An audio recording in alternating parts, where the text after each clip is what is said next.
So what do you think about the establishment and the media of this country?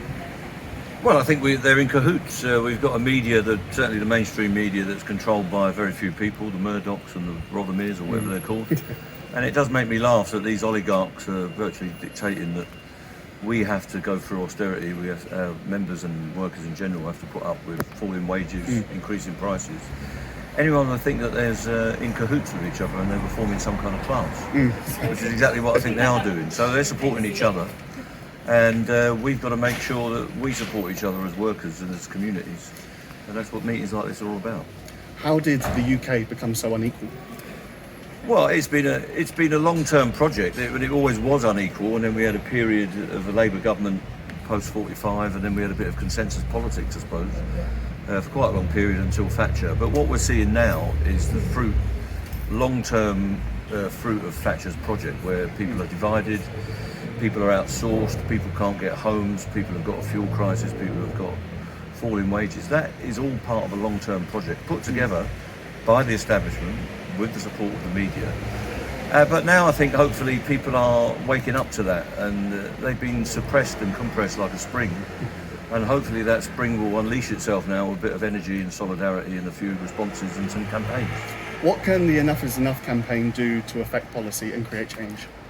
Well, the main thing is to mobilise people, and there's more than one campaign. Enough is Enough is great. It's a great start, but they've got the People's Assembly against austerity, which is a long-standing campaign supported by my union and others. And there'll be other campaigns. There'll be campaigns in the nations, in Scotland and in Wales. There'll be campaigns in the regions, and they'll be about services, about buses, about healthcare, about education.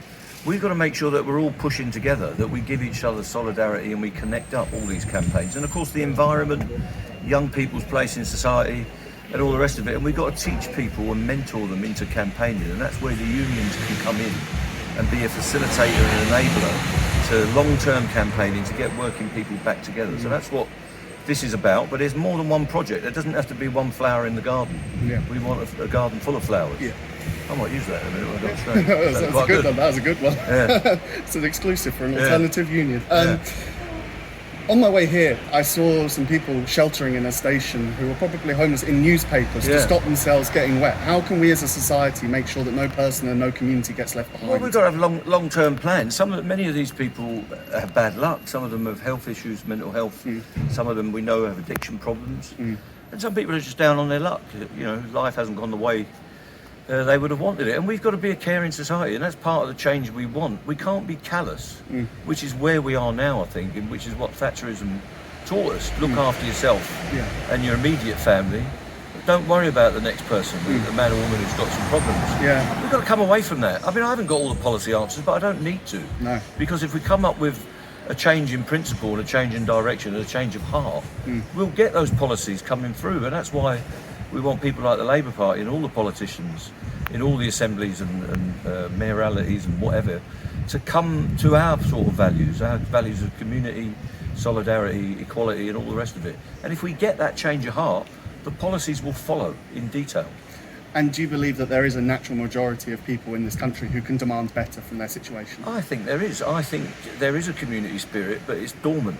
But I think we've got to arouse that, wake it up.